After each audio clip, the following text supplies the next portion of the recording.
जय श्री राम, जय गौ माता। हूँ महंत सुरेशदास, कालीघाट संत गौसेवा आश्रम, छापरावाठा, अमरोली। આપણે સૌ ભક્તોને એવું જણાવવા માંગુ છું કે આજે આપણા આશ્રમની અંદર વિશ્વ હિન્દુ પરિષદનું જે શિબિર ચાલી રહ્યો છે અને એક માતાજીનો નિવેદ છે અને એક હવનની પણ અહીંયા વ્યવસ્થા છે। નારાયણ બલી હવન ચાલી રહ્યું છે। આપણી એક સંસ્થા છે વિશ્વ હિન્દુ કરીને, તો એ સંસ્થા દ્વારા અમે 51 આદિવાસી દીકરીઓના નેત્રંગ પાસે કાકડકોઈ જગ્યા છે, માધવ વિદ્યા પીઠ કરીને એક સ્કૂલની અંદર, ત્યાં અમે 23 તારીખે એટલે 23/4 એક બહુ મોટું ભવ્ય આયોજન કરી રહ્યા છે વિશ્વ હિન્દુ સંસ્થાના દ્વારા।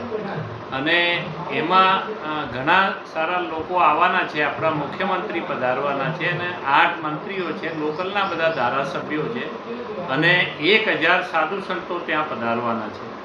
તો આવી રીતે સંસ્થા દ્વારા જે સારા કામ ચાલી રહ્યા છે અને અત્યારે આદિવાસી એરિયાની અંદર 8000 અમે ટી-શર્ટ અને 5000 બહેનો માટે સાડીઓ અને 1000 અમારા કાર્યકર્તાઓને ત્યાં જે અમને સપોર્ટ કરે છે એના માટે કુર્તા પાયજામા, એ રીતે આપણે ત્યાં બધી વ્યવસ્થા કરી છે।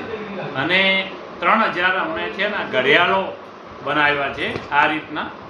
તો એ બધા આપણા સેવકો છે જે સંસ્થાથી જોડાયેલા છે તે લોકો માટે આ વિતરણ કરવાનું છે।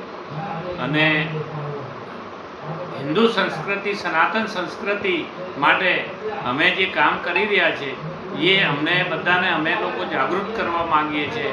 અને આપણા આદિવાસી એરિયાના જે લોકો ગરીબ વર્ગ છે એ ધીમા ધીમા બીજા ધર્મની અંદર જાય છે, લોભ લાલચ એને આપીને લોકો એને ધર્માંતરણ કરે છે। તો એના માટે પણ આપણે એક અભિયાન ચલાવી રહ્યા છીએ।